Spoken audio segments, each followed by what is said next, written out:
আসসালামু আলাইকুম গাইস, সবাই কেমন আছেন? আশা করি সবাই আল্লাহর মেহেরবানিতে ভালোই আছেন, সুস্থ আছেন। এনডিবি টিম থেকে আমি হাসিব আবারও চলে আসলাম বরাবরের মতো নতুন একটি ব্লগ নিয়ে। আজকের ব্লগটা হচ্ছে একটি ফুটবল ফাইনাল ম্যাচের। ফাইনাল ম্যাচটির স্থান হলো শাকাহাতী সরকারি প্রাথমিক বিদ্যালয় মাঠে একটি মিনিবারের ফুটবল খেলা আয়োজন করা হয়েছে। এই দীর্ঘদিনের খেলার পরে দুইটি দল ফাইনাল ম্যাচে যায়।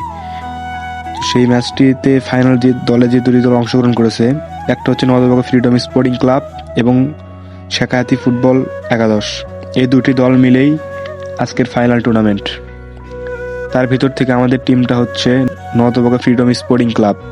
তো চলুন ব্লগটা শুরু করা যাক। প্রথমেই দেখতে পাচ্ছেন দুই দলের সকল প্লেয়ার খেলার প্রস্তুতি এবং প্র্যাকটিস করছে এবং এবং আরও দেখতে পাচ্ছেন মাঠের আনাচে কানাচে কিন্তু অনেক দর্শক হয়েছে।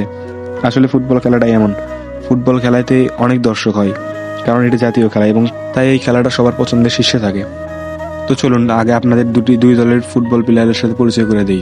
প্রথমে নবদুর্গা ফুটবল ফ্রিডম স্পোর্টিং ক্লাবের প্লেয়ারদের সাথে পরিচয় করে দেই।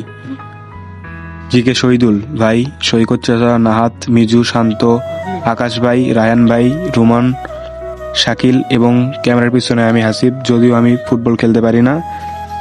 যাই হোক, অবশ্যই শাকাহাতী ফুটবল একাদশের অনেক প্লেয়ার আছে এবং দুঃখের বিষয় আমি তাদের নাম জানি না, তাই আপনাদের বলতে পারলাম না।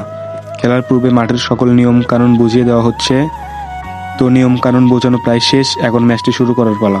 ম্যাচটি শুরু হয়ে গেছে এবং প্রথম রাউন্ডের খেলা শেষ এবং কিছু ত্রুটির কারণে আমরা ম্যাচটি ভিডিও করতে পারি না। এবং দুঃখের বিষয় হলো প্রথম রাউন্ডে আমাদের দলটি একটি গোল খেয়েছে। আসলে আমাদের ভাগ্যটাই এমন, আমরা প্রায় ম্যাচেই ফাইনাল পর্যন্ত যাই, কিন্তু ফাইনাল ম্যাচে গিয়ে আমরা হেরে যাই। হোক, এবার হারছি তো কি হয়েছে, ইনশাল্লাহ সামনের বার আবার হবে। তো অনেকেই বলতে পারেন আমরা ম্যাচটা হারার পরেও কেন ভিডিওটা আপলোড দিতেছি।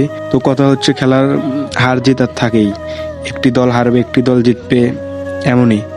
আর এই ভিডিওটি করার মেইন উদ্দেশ্য হচ্ছে এই সুন্দর মুহূর্ত স্মৃতিগুলো মেমোরেবল করে রাখা এবং স্মৃতিময় করে রাখা। তো আজকের মতো আমি বিদায় নিচ্ছি, ইনশাল্লাহ আবার নতুন ভিডিওতে দেখা হবে। ততদিন পর্যন্ত ভালো থাকবেন, সুস্থ থাকবেন। আল্লাহ হাফেজ, আসসালামু আলাইকুম।